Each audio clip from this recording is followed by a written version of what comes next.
જય શ્રી કૃષ્ણ મિત્રો, કેમ છો તમે બધા? તમારું ખૂબ ખૂબ સ્વાગત છે ચાર્મીસ ગુજરાતી રસોઈમાં. મેંદુવડા બનાવવા છે, પણ શું તમે દાળ પલાળવાનું ભૂલી ગયા છો? કાં તો પછી દાળ પલાળવા પીસવાની એવી કોઈ પણ ઝંઝટમાં ન પડવું હોય તો બનાવી લો આજના આ ઇન્સ્ટન્ટ મેંદુવડા, જે ખાઈને કોઈ કહી જ નહીં શકે કે આ વગર દાળના તૈયાર થયા છે. બહારથી ક્રિસ્પી અને અંદરથી કેવા જાળીદાર અને સોફ્ટ તૈયાર થયા છે. સાથે જ આ એકદમ જ ટેસ્ટી ચટણી તૈયાર કરીશું. તો આજના ઇન્સ્ટન્ટ મેંદુવડા બનાવવા માટે આપણે 3 કાચા બટેટા લઈ લીધા છે. તો બટેટાની છાલ કાઢીને તેને આ રીતે ઝીણી ખમણીથી ખમણી લઈશું. તો આ વાતનું ખાસ ધ્યાન રાખજો કે આ રીતે ઝીણી ખમણીથી જ ખમણવાનું છે. અને પછી આ છીણને એક બોલમાં કાઢી તેમાં થોડું પાણી એડ કરી દઈશું, એટલે બટેટા કાળા ન પડી જાય. 3 બટેટાને ખમણીને 1 થી 2 વખત ધોઈ લઈશું અને પછી તેમાં ચોખ્ખું પાણી ઉમેરી અને એક બાજુ રાખી દઈશું. હવે એક કડાઈને ગેસ ઉપર મૂકીશું. તેમાં 3 ચમચી તેલ ઉમેરીશું. હવે 1 ચમચી જીરું એડ કરી દઈએ અને તેને સાંતળી લઈએ.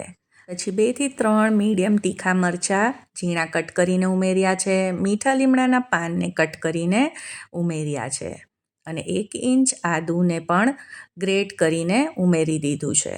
બધી વસ્તુને એકાદ મિનિટ માટે સાંતળી લઈશું.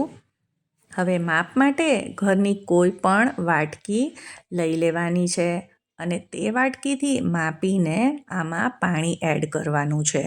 તો અહીંયા 4 કપ પાણી આપણે ઉમેરીશું અને પાણી ઉમેર્યા પછી ગેસની ફ્લેમને થોડી હાઈ કરી દઈશું. પાણી થોડુંક ગરમ થઈ જાય એટલે આપણે જે બટેટા છીણીને રાખેલા તેમાંથી બધું જ પાણી નિતારી દઈશું અને તે એડ કરી દઈશું. હવે સ્વાદ પ્રમાણે મીઠું ઉમેરીશું. સાથે જ 1 ચમચી અધકચરા વાટેલા મરીનો પાવડર ઉમેરી દઈશું અને બધી વસ્તુને મિક્સ કરી દઈશું. હવે પાણી જ્યારે આ રીતે ઉકળવા લાગે ત્યારે તેમાં આપણે સૂજી ઉમેરવાની છે. તો આના માટે તમે કોઈ પણ સૂજી લઈ શકો છો. થોડીક ઝીણી હશે, જાડી હશે તો ચાલશે. બને ત્યાં સુધી રવો ન લો તો સારું, કેમ કે રવો ખૂબ જ ઝીણો હોય છે, તો તેના લીધે વડા અંદરથી એકદમ જ ફૂલેલા જાળીદાર નહીં તૈયાર થાય. તો આપણે અહીંયા 2 કપ સૂજી ઉમેરવાની છે. તો આ રીતે થોડી થોડી સૂજી ઉમેરતા જઈશું અને તેને મિક્સ કરતા જઈશું, એટલે આમાં કોઈ પણ ગાંઠા ન પડે. હવે છેલ્લે બધી જ સૂજી ઉમેરી દીધી છે. તો હવે આને આપણે કન્ટિન્યુઅસ આ રીતે ચલાવવાનું જ છે. ખૂબ જ ઓછા સમયમાં સૂજી બધું જ પાણી એબ્ઝોર્બ કરી લેશે અને આ મિક્સચર એકદમ જ ઘટ થતું જશે. આજની આ રેસીપીમાં ફક્ત આ પાણી અને સૂજીનું જ માપ આપણે ધ્યાનમાં રાખવાનું છે કે 4 કપ પાણી લઈએ તેની સામે 2 કપ સૂજી ઉમેરવાની છે.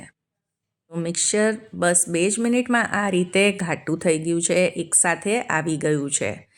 તો હવે આ સ્ટેજ ઉપર આપણે ગેસને બંધ કરી દેવાનો છે અને હવે આને ઢાંકીને 10 થી 15 મિનિટ માટે રાખી દઈશું, એટલે મિક્સચર સેટ થઈ જશે અને અત્યારે જે થોડુંક તે લૂઝ લાગે છે તેના કરતાં થોડું તે કઠણ થઈ જશે. અને ત્યાં સુધી વડા સાથે ખાવાની મજા આવે તેવી એક સરસ ચટણી તૈયાર કરી લઈએ. તો મિક્સર જારમાં 1 કપ લીલા નાળિયેરને કટ કરીને ઉમેરી દઈશું. 3 ચમચી શેકેલી અને પછી એકાદ કલાક માટે પલાળેલી ચણાની દાળ ઉમેરીશું. હવે જો આ ન હોય તો તમે દાળિયાની દાળ આની જગ્યાએ ઉમેરી શકો છો. થોડાક લીમડાના પાન ઉમેરીશું. 2 મીડિયમ તીખા મરચાં છે અને થોડાક ધાણા એડ કર્યા છે. તો ધાણાને આ રીતે ડાળખા સાથે લેશો તો સરસ સ્વાદ આવશે. અને 1/2 ઇંચ આદુનો કટકો છે. સ્વાદ પ્રમાણે મીઠું નાખી દઈશું. ચટણીમાં ખૂબ જ સરસ બાઇન્ડિંગ અને ટેસ્ટ આવે તેના માટે 2 મોટા ચમચા દહીં એડ કરીશું અને થોડુંક પાણી નાખી આ બધી જ વસ્તુને ગ્રાઇન્ડ કરી લઈશું. તો આપણી આ ચટણી તૈયાર છે. આ ઇડલી, ઢોસા, ઉત્તપમ બધાની સાથે ખૂબ જ સરસ લાગે છે. હવે એક વઘાર તૈયાર કરી લઈએ ચટણીમાં ઉમેરવા. 3 ચમચી તેલમાં રાઈ, જીરું, સૂકા લાલ મરચાં એડ કરીશું. અડધી ચમચી અડદની દાળ, સાથે જ મીઠા લીમડાના પાન અને સરસ રીતે વઘારને આવવા દઈશું. પછી ચપટી હિંગ ઉમેરી વઘારને ચટણીમાં એડ કરી દઈશું. ચટણી તૈયાર થઈ ગઈ છે અને આ વડા માટેના મિક્સરને પણ રેસ્ટ મળી ગયો છે. તો હવે તેને એક પોળા વાસણમાં કાઢી લઈશું અને આમાં અડધો કપ લીલા ધાણાને કટ કરીને ઉમેરીશું. 2 ચમચી તેલ નાખી દઈશું અને જ્યારે આપણે આને હાથેથી કેળવી શકીએ તેટલું ઠંડુ થાય ત્યારે આ રીતે આપણે હાથોની મદદથી મસળતા જઈ આને મિક્સ કરતા જઈશું.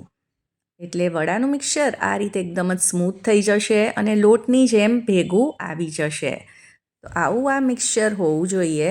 ન તો ચીકણું છે વધારે પડતું અને ન તો એકદમ જ ડ્રાય અને હાર્ડ છે. એટલે આ મિક્સચરમાંથી એકદમ જ પરફેક્ટ વડા તૈયાર થશે. વડા બનાવવા હાથોને તેલથી ગ્રીસ કરીશું. થોડોક ભાગ હાથમાં લઈ તેને આ રીતે પેટીસના શેપ આપી અને તેમાં વચ્ચે આ રીતે આંગળીની મદદથી કાણું પાડી દઈશું. એટલે આ મેંદુવડાનો શેપ તૈયાર થઈ જશે. તો આ જ રીતે આપણે બધા જ વડાને તૈયાર કરી લઈશું. તો સાઈઝ તમે નાની મોટી રાખી શકો છો. તો અત્યારે તો મેં મીડિયમ સાઈઝ રાખી છે.